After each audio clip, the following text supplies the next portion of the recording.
പുനിത സോദരനെ തരിക ഉയരും ഒരു മരവും. ആവേ മരിയ, ആവേ മരിയ, ആവേ. നൂറ്റാണ്ടുകൾ പഴക്കമുള്ള ആലങ്ങാട് സെന്റ് മേരീസ് ദേവാലയത്തിലാണ് ഞാൻ നിൽക്കുന്നത്. എൻ്റെ പേര് ഫാദർ പോൾ ചുള്ളി. ഞാൻ ഇവിടെ വികാരിയായിട്ട് സേവനമനുഷ്ഠിക്കാൻ തുടങ്ങിയിട്ട് 4.5 വർഷത്തിലധികമായി. ഈ പള്ളി റിനോവേഷൻ നടത്തിയത് ഞാൻ തന്നെയാണ്. ഈ പള്ളിയുടെ സമീപത്ത് തന്നെയാണ് ഞങ്ങളുടെ ഒരു പുതിയ ദേവാലയവും സ്ഥിതി ചെയ്യുന്നത്. ആലങ്ങാട് 2 ദേവാലയങ്ങളാണുള്ളത്. 2 ദേവാലയങ്ങളിലും വിശുദ്ധ ബലി അർപ്പിച്ചു വരുന്നു.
ആലങ്ങാടിൻ പുണ്യമാണി പള്ളി.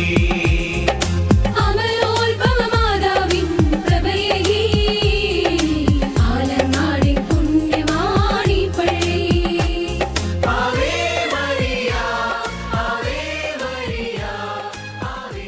എറണാകുളം അങ്കമാലി അതിരൂപതയിൽപ്പെട്ട പുരാതന ദേവാലയങ്ങളിൽ ഒന്നായ ആലങ്ങാട് സെന്റ് മേരീസ് നസ്രാണി പള്ളിയാണ് ഇത്. ഏകദേശം 500-ലധികം വർഷം പഴക്കമുള്ള ഒരു ദേവാലയമാണിത്. ഇവിടെ ദേവാലയം സ്ഥാപിതമായിട്ട് 725 വർഷങ്ങൾ പിന്നിടുകയാണ്. 1300 AD-യിലാണ് ആലങ്ങാട് പ്രദേശത്ത് മാതാവിൻ്റെ നാമധേയത്തിൽ ഒരു ദേവാലയം പണി കഴിപ്പിച്ചത്. ഈ വർഷമാണ് ജൂബിലി വർഷം. 725ാമത് വർഷമായ ഈ ജൂബിലി വർഷം വളരെ ഭംഗിയായ രീതിയിൽ നടത്തുവാനായിട്ട് തീരുമാനിച്ചിരിക്കുന്നു. ഈ ദേവാലയത്തിൽ വെച്ച് പരിശുദ്ധ കന്യകാമറിയം 2 പ്രാവശ്യം പ്രത്യക്ഷപ്പെട്ടിട്ടുണ്ട്.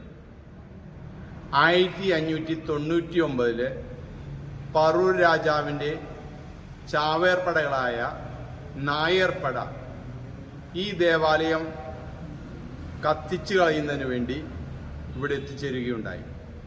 അപ്പോൾ ഇവിടെ ഉണ്ടായിരുന്ന നസ്രാണികളെല്ലാവരും ഈ ദേവാലയത്തിൽ ഒരുമിച്ച് കൂടി പരിശുദ്ധ അമ്മയെ വിളിച്ച് പ്രാർത്ഥിച്ചു.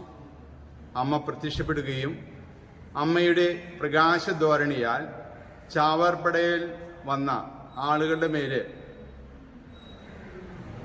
പ്രകാശം വീശി അവർ മറിഞ്ഞു വീഴുകയും ചെയ്തു.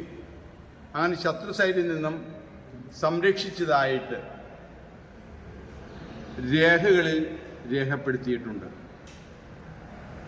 നമ്മൾ പലപ്പോഴും ഐതിഹ്യങ്ങളിലും പാരമ്പര്യങ്ങളുമാണ് പരിശുദ്ധ അമ്മ പ്രത്യക്ഷപ്പെട്ടു എന്നൊക്കെ പറയുന്നത്. എന്നാൽ 2 പ്രാവശ്യവും അമ്മ പ്രത്യക്ഷപ്പെട്ടപ്പോഴൊക്കെ ചരിത്രരേഖകളിൽ രേഖപ്പെടുത്തിയതായിട്ട് ഇവിടെ സാക്ഷ്യപ്പെടുത്തുന്ന രേഖകളുണ്ട്.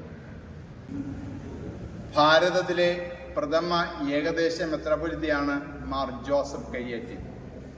അദ്ദേഹം 1742 കാലഘട്ടങ്ങളാണ് ജനിക്കുന്നത്. വളരെ കുറച്ച് കൊല്ലം മാത്രമാണ് അദ്ദേഹം ജീവിച്ചിരുന്നുള്ളൂ. കൊടുങ്ങല്ലൂർ അതിരൂപതയുടെ മെത്രാപ്പൊലീത്തയായിട്ടാണ് അദ്ദേഹത്തെ നിയമിതനായത്.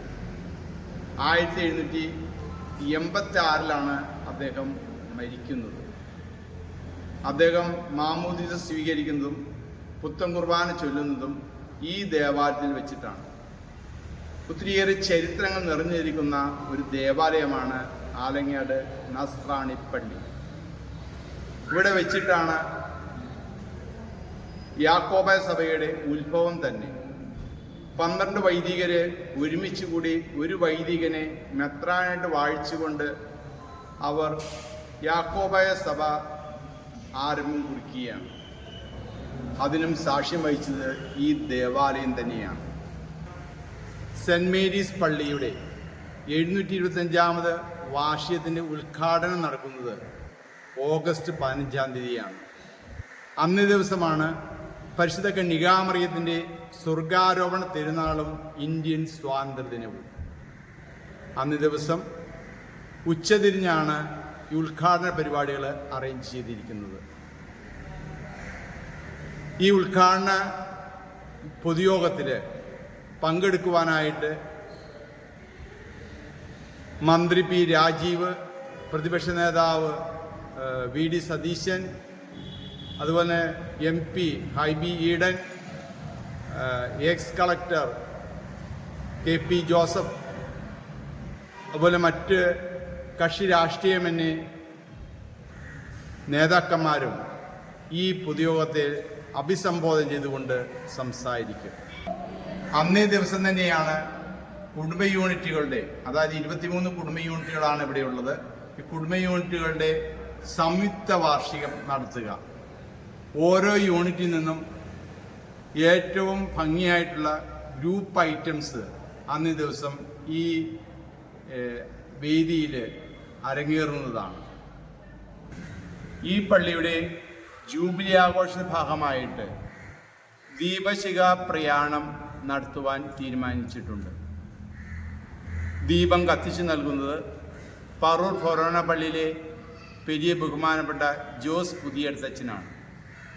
കത്തിച്ച ദീപവുമായിട്ട് ആലങ്ങാടുള്ള 23 കുടുംബ യൂണിറ്റുകളിലൂടെ പര്യടനം നടത്തി അവസാനം ഈ പഴയ ദേവാലയത്തിൽ ദീപം എത്തിച്ചേരുകയും ചെയ്യുന്നു. അതുപോലെ തന്നെ ഈ ഇടവകയിൽ നിന്നും പിരിഞ്ഞു പോയിട്ടുള്ള മറ്റ് ഇടവകളിലേക്ക് ദീപശിഖ പ്രയാണം നടത്തുന്നുണ്ട്.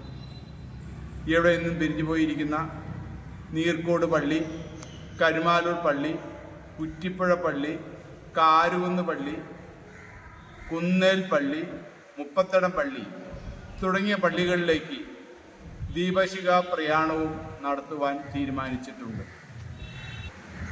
ഇതിൻ്റെ വിജയത്തിനായിട്ട് എല്ലാവരും ആത്മാർത്ഥമായ സഹകരണം ഉണ്ടാവുകയും ചെയ്യണമെന്ന് അഭ്യർത്ഥിക്കുന്നു.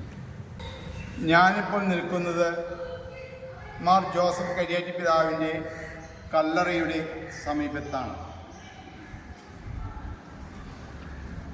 അദ്ദേഹം മരിക്കുന്നത് 1786 ഗോവയിൽ വെച്ച് അദ്ദേഹം മരണമടയുന്നു. മരിച്ചതിന് ശേഷം അദ്ദേഹത്തിൻ്റെ മൃതശരീരം ഗോവയിലുള്ള ബസിലിക്കയിൽ സംസ്കരിക്കുന്നു. 1961 ഏപ്രിൽ 11-ാം തീയതി മാർ ജോസഫ് കരിയാറ്റിയുടെ ഭൗതിക അവശിഷ്ടം ഈ പഴയ ദേവാലയത്തിൽ കൊണ്ടുവന്ന് പുനഃസംസ്കരിക്കുകയും ചെയ്തു. അദ്ദേഹത്തിൻ്റെ മാധ്യസ്ഥം നേടി പ്രാർത്ഥിക്കുവാനായിട്ട് 100 കണക്കിന് ഭക്തജനങ്ങളാണ് ഈ ദേവാലയത്തിൽ വന്നുകൊണ്ടിരിക്കുന്നത്. പരിശുദ്ധ കന്യകാമറിയത്തിൻ്റെ പ്രത്യക്ഷീകരണം ഈ ദേവാലയത്തിൽ 2 പ്രാവശ്യം നടന്നിട്ടുണ്ട്. ഒന്നാമതായിട്ട് 1599 പറൂർ രാജാവിൻ്റെ ചാവേറുകളായ നായർപ്പട ഈ ദേവാലയം നശിപ്പിക്കാൻ വന്നപ്പോൾ ഈ ദേവാലയത്തിലേക്ക് ഇവിടെയുള്ള നസ്രാണികളെല്ലാവരും ഒരുമിച്ച് കൂടി പ്രാർത്ഥിച്ചു. പ്രാർത്ഥനയുടെ ഫലമായിട്ട് മാതാവ് പ്രത്യക്ഷപ്പെടുകയും മാതാവിൻ്റെ പ്രകാശധോരണിയാൽ ഈ ശത്രു സൈന്യത്തിൻ്റെ മേൽ രശ്മികൾ പതിച്ച് അവർ മറിഞ്ഞു വീഴുകയും പിന്നീട് ഓടിപ്പോവുകയും ചെയ്തു. അങ്ങനെ ഈ പള്ളിയെ പരിശുദ്ധ കന്യകാമറിയം കാത്ത് സംരക്ഷിച്ചു. ഈ കാര്യം ഗോവ മെത്രാപ്പൊലിത്തയായ മെനേസിസ് മെത്രാപ്പൊലിത്ത രേഖാമൂലം എഴുതി വച്ചിട്ടുണ്ട്. അതായത് ഈ സംഭവം നടന്നതിന് പിറ്റേ ദിവസമാണ് ഈ ആലങ്ങാട് ദേവാലയത്തിലേക്ക് മെത്രാപ്പൊലിത്ത വരുന്നത്. ഇവിടെയുള്ള നസ്രാണികളെല്ലാവരും കൂടി മെത്രാപ്പൊലിത്തയുടെ അടുക്കൽ ഈ കാര്യം ചെന്ന് പറഞ്ഞപ്പോൾ അദ്ദേഹം തന്നെ ഡയറിയിൽ കുറിച്ചു വെച്ചു. ഈ കുറിച്ചു വെച്ച രേഖകൾ പ്രകാരം 1606 ഗുവായ എന്ന ഗ്രന്ഥകാരൻ ജോർനാഥ എന്ന ഗ്രന്ഥത്തിൽ രേഖപ്പെടുത്തിയിട്ടുണ്ട്. അതുപോലെ തന്നെ വേറൊരു സംഭവമുണ്ട്. 1790 ടിപ്പു സുൽത്താനും പട്ടാളക്കാരും കൂടി ഈ ദേവാലയം കത്തിച്ചു കളയുവാനും നശിപ്പിക്കുവാനും വേണ്ടി ഇവിടെ എത്തിച്ചേർന്നു. അപ്പോഴും പരിശുദ്ധ അമ്മ ഇവിടെയുള്ള നസ്രാണികൾക്ക് പ്രത്യക്ഷപ്പെടുകയും അവരെ ധൈര്യപ്പെടുത്തുകയും ചെയ്തു.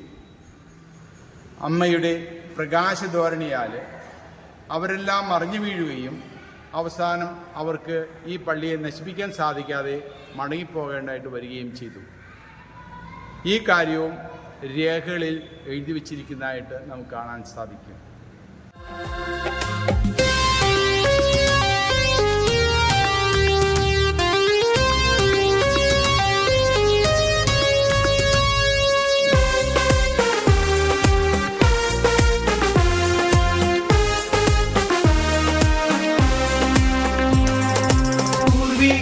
പടുത്തുയർത്തിയ സമ്മാനം ഇനിയും 100 നിറകോടി വർഷങ്ങൾ.